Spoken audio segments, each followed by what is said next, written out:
የእምነት ኅብረት። በዚህ ዓለም ውስጥ ስንኖር ሁላችንም በተለያዩ ምክንያቶች ከሌሎች ሰዎች ጋር ያለንን ግንኙነት ለመገንባት እንጥራለን። አንዳንድ ጊዜ እርስ በርስ ለመረዳዳት፣ አብሮ ለመስራት ወይም በችግር ጊዜ እርስ በርስ ለመደጋገፍ ነው።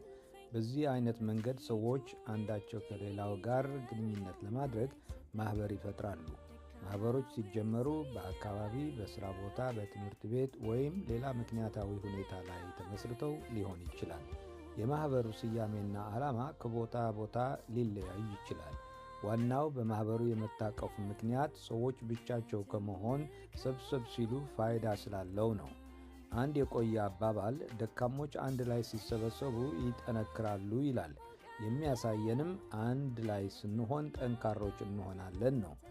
አብረን መስራታችን አንዳንዴ ሁሉንም ነገር ብቻችን ለመጋፈጥ ስንጥር ሊፈጠር ከሚችል የጭንቀት ስሜት ያወጣናል። በሥነ ምግባርም ሆነ በስሜት እርስ በርስ ለመደጋገፍ እንዲቻል በእውቀት የሚመሠረት ማኅበር እንደ በረከት የሚታይ ነው እንጂ ጉዳት የለውም።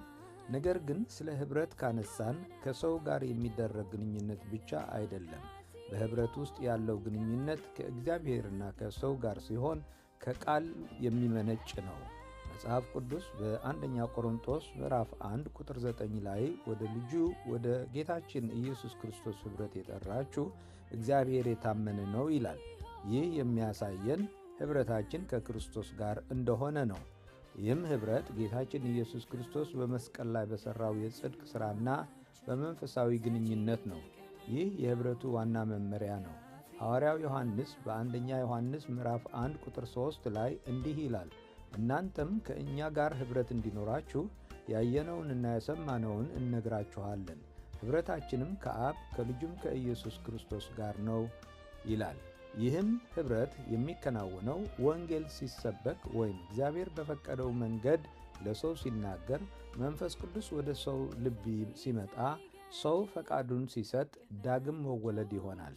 ከመቅጽበትም በመለኮታዊው አሰራር ኅብረት ይከናወናል። ወደ ክርስቶስ ኅብረት የሚያመጣን ምድራዊ ማንነታችን፣ ትምህርታችን፣ ሀብታችን፣ ልዩ ችሎታዎቻችን ሳይሆኑ እምነታችን ብቻ ነው።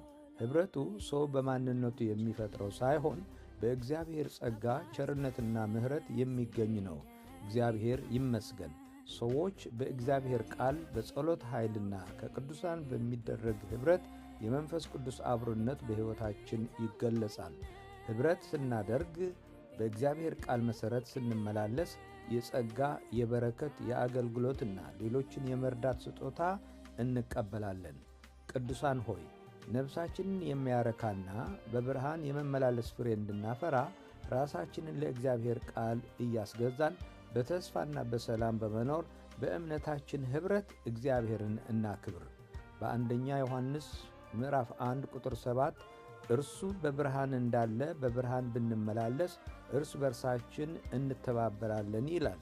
ሁላችንም ለዚህ አብሮነት ብቁ እንድንሆን ያደረገን የመስቀሉ ሥራና ለእግዚአብሔር ቃል መሰጠታችን ነው።